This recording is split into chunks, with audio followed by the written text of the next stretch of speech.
Hello everyone, as you all know, this is Nihar Tiwari. So guys, we're back with another video related to a series of company law, and in this part we are going to cover next topic. So पहले वाले parts अगर आपने नहीं देखे हैं तो please channel की playlist में जाकर इसे जरूर चेकआउट करेंगे। आज हम नेक्स्ट टॉपिक के साथ मूव ऑन करने वाले हैं। टेलीग्राम इंस्टाग्राम में मुझे ज्वाइन कर सकते हैं। टेलीग्राम ग्रुप है commerce group SWNT। So without any further delay let's start this video. तो now guys, in this part we are going to discuss about the difference between share and debenture. इससे पहले हमने share के बारे में पूरा समझा है, कॉन्सेप्ट जो भी था शेयर से रिलेटेड। डिबेंचर से रिलेटेड हमने चीज़ों को डिस्कस किया है इससे पहले पार्ट में। डिबेंचर की मीनिंग, टाइप्स और बेसिक काइंड्स कह सकते हैं, ठीक है, वो हमने डिस्कस किया था डिबेंचर को लेके कि डिबेंचर क्या है, राइट। तो उसको आपने अगर नहीं देखा है गाइस तो प्लीज़ वहाँ पे जाके आप उसे देख सकते हैं। फीचर्स को भी डिस्कस किया था साथ में। आज हम डिस्कस करने वाली है डिफरेंस को, ठीक है, शेयर और डिबेंचर में क्या डिफरेंस है। आज आप शेयर भी पढ़ चुके हो, थोड़ा सा बेसिक आपको डिबेंचर के बारे में भी समझ में आ गया है। तो शेयर क्या है? Share represent the ownership in the company. When an investor buy share they become a share holder and own a portion of a company. Share holder कौन थे? शेयर होल्डर हमने पढ़ा था, शेयर होल्ड करते हैं company के, मतलब कि एक कंपनी के जो पूरी कैपिटल है वो छोटे छोटे पार्ट में डिस्ट्रीब्यूट कर दी जाती है, जिसे कहते हैं शेयर। और शेयर जिसने भी खरीदा होता है, इसका मतलब उसने कैपिटल, जो कंपनी की कैपिटल, उसमें कंट्रीब्यूशन किया होता है। इसका मतलब जिसने भी कैपिटल में कंट्रीब्यूट किया है वो एक तरीके से कैपिटल का, उस कंपनी के ओनर का पार्ट बन गया, मतलब उस ओनरशिप का पार्ट है, ठीक है, उसको वही कंपनी की ओनरशिप है। क्यों? क्योंकि जो कैपिटल है, जिसकी रिक्वायरमेंट थी कंपनी को चलाने के लिए, आपने उसमें अपना छोटा मोटा या जो भी कंट्रीब्यूशन है वो दिया है। इसका मतलब आप भी क्या हो, उस कंपनी के ओनर हो। When an investor buys share, they become a shareholder and own a portion of the company. जितना भी आपने पैसा दिया है उस कंपनी के कैपिटल में, उतना पोर्शन के आप क्या हो, ओनर हो। इसलिए आप क्या हो, शेयर होल्डर बन गए या ओनर बन गए उस कंपनी के, ठीक है। शेयर क्या है? जो आपने बाय किया है, ठीक है। जैसे कि आपको मैंने पूरा प्रोसेस समझाया था कि कंपनी को जैसे कैपिटल इशू करनी है, ठीक है, कंपनी स्टार्ट हो रही है, कंपनी को कैपिटल चाहिए, पैसे चाहिए कंपनी को चलाने के लिए। तो आप वो कैपिटल के लिए क्या करती है, अपने शेयर एक इंस्ट्रूमेंट होता है, वो इशू कर देती है, जिससे लोग जब खरीदते हैं तो पैसे देते हैं कंपनी को। फिर उस तरीके से कलेक्टिवली खूब सारा पैसा जो है कंपनी के पास इकट्ठा हो जाता है, जो कि हो जाती है कंपनी की कैपिटल। तो वो कैपिटल में आपने भी थोड़ा सा कंट्रीब्यूशन दिया, आपने भी शेयर खरीदे हैं। इसका मतलब उस कंपनी की कैपिटल में आपका हिस्सा है, तो आप क्या हुए, उस कंपनी के एक तरीके से ओनर हुए, क्योंकि आपने वहां का शेयर बाय किया। शेयर बाय किया इसका मतलब आप शेयर होल्ड करते हैं। तो वही है कि शेयर रिप्रेजेंट करता है कंपनी में कि आपकी ओनरशिप है।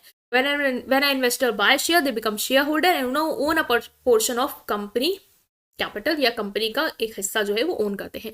Share holder entitle to share of the company profit and may have voting right in certain company matter. Share holder का क्या है? शेयर होल्डर का ये राइट रहता है कि भाई जो भी प्रॉफिट है, ठीक है, कंपनी का, वो जब डिविडेंड बचेगा तो उसमें उसको हिस्सा दिया जाएगा। और इसके साथ ही साथ जो भी इंपॉर्टेंट मैटर है उसमें उसकी वोटिंग राइट होगी, जिससे उसमें सलाह मशवरा जो है वो किया जाएगा। तो ये है बेसिक कि शेयर कौन होता है, शेयर क्या होता है, शेयर होल्डर कौन है। डिबेंचर क्या होता है? डिबेंचर में पढ़ा कि कंपनी को ऐसे टाइम आता है कंपनी की जो भी कैपिटल थी वो कभी कभी सफिशिएंट नहीं है, अब उसको पैसे और चाहिए, तो वो क्या करेगी, तो अब वो क्या करेगी, बोरो करने के लिए वो पब्लिक से क्या मांगेगी, उधार के लिए कंपनी, पब्लिक ऐसे ही तो उसको उधार नहीं देगी, कुछ तो उसको चाहिए होगा जो एज अ प्रूफ रहे कि हाँ आपको मैंने इतना उधार दिया और इस डेट तक आप रिपे करोगे।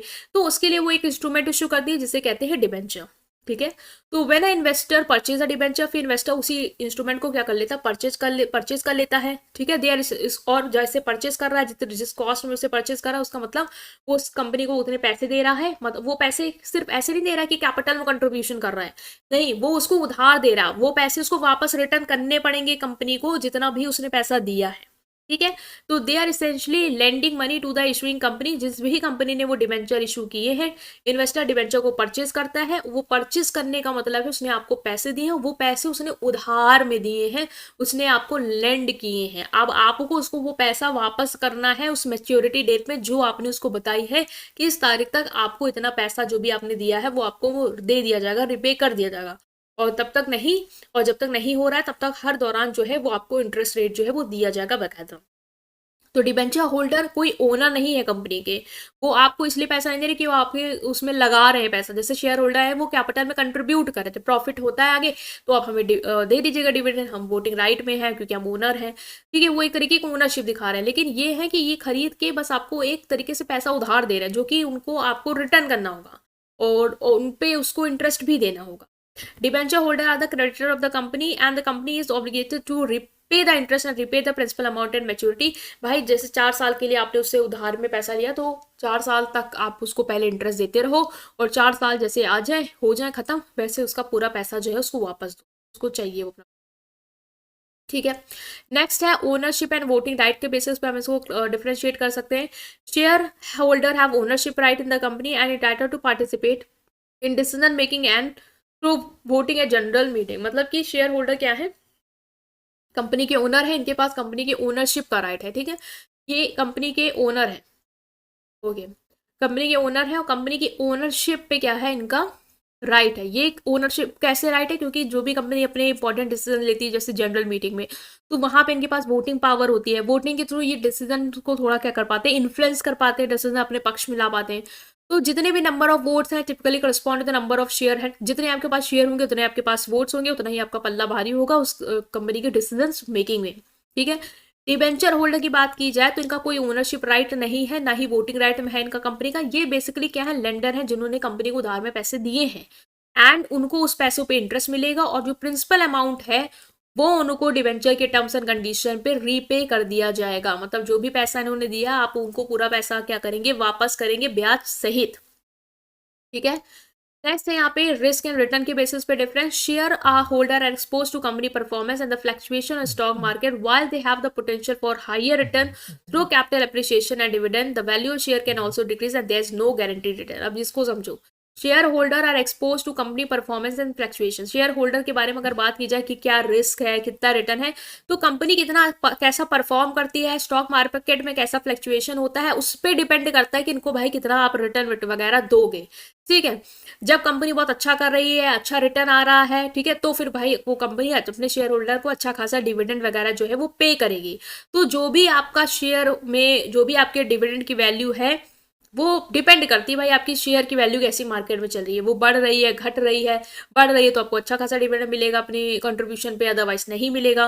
तो कोई गारंटीड रिटर्न नहीं कि भाई इतना आपको मिलेगा ही मिलेगा, ये फिक्स रेट है आपको इतना तो हम अपने आपके शेयर पे आपको पे करेंगे, वो कोई फिक्स नहीं है यहाँ पे। डिबेंचर के केस में भाई इंटरेस्ट रेट फिक्स्ड है कि अगर आपने फिक्स रेट और डिवेंचर है तो इंटरेस्ट रेट फिक्स है कि 5% जो है वो इंटरेस्ट आपको 6 महीने में दिया ही दिया जाएगा, और जो रिपेमेंट अमाउंट है वो भी आपको मेच्योरिटी डेट पे पूरा का पूरा पैसा आपका वापस कर दिया जाएगा। तो यहाँ पर रिस्क अगर आप देखो ना शेयर के कंपेरिजन तो लोअर रिस्क है। ठीक है, but the return may be generally fixed and may be lower. ठीक है, लेकिन जो रिटर्न है आपका वो जनरली बेसिकली डिबेंचर से आपने पढ़ा था टाइप्स में कि फिक्स रेट ऑफ डिबेंचर तो फिक्स्ड है, या फिर अगर नहीं फिक्स रेट ऑफ डिबेंचर है, फ्लोटिंग वाला है आपके पास, तो भाई फ्लोट भी कर सकता है।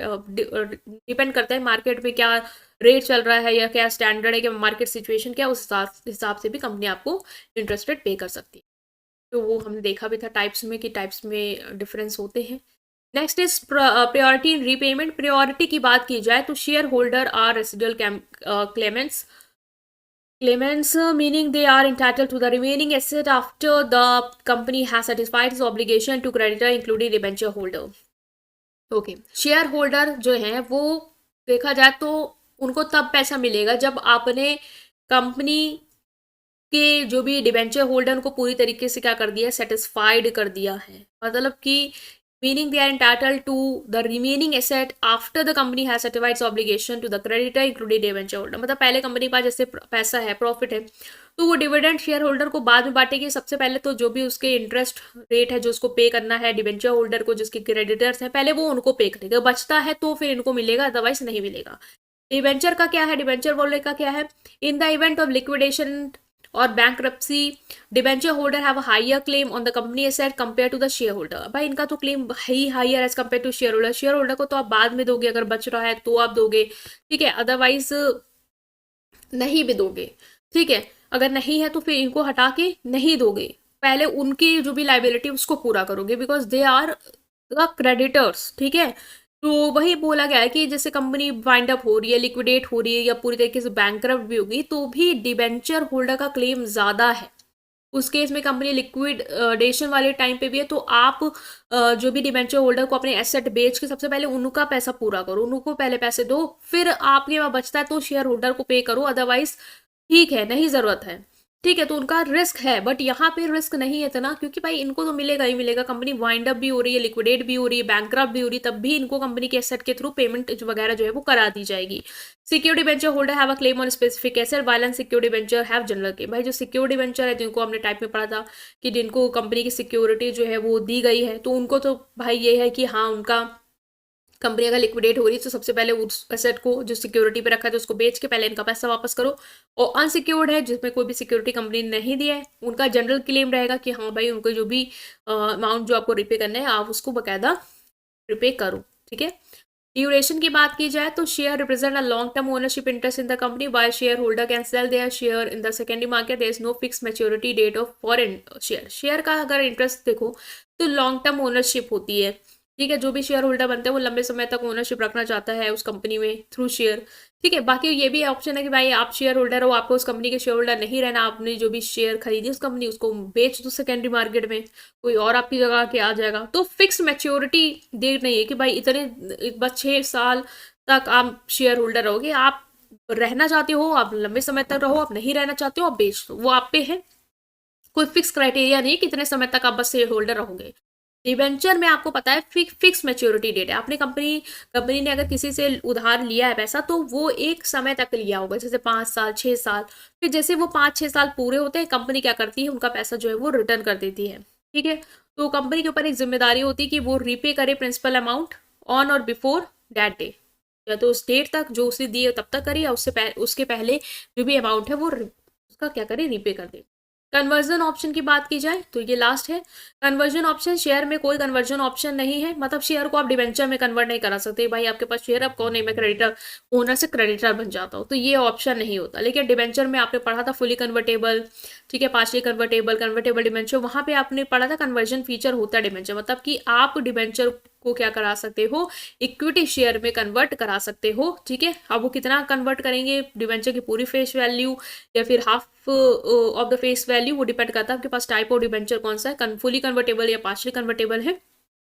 ठीक है, तो ये है आपका कि क्या डिफरेंस है आपके शेयर और डिबेंचर में। आई होप आप अंडरस्टैंड कर पाए हैं। स्टिल कोई भी डाउट है उसे कमेंट सेक्शन में पूछेंगे। वीडियो को लाइक करेंगे, चैनल को सब्सक्राइब करेंगे और अपने फ्रेंड के साथ पूरी प्लेलिस्ट को जरूर शेयर करेंगे। Thank you.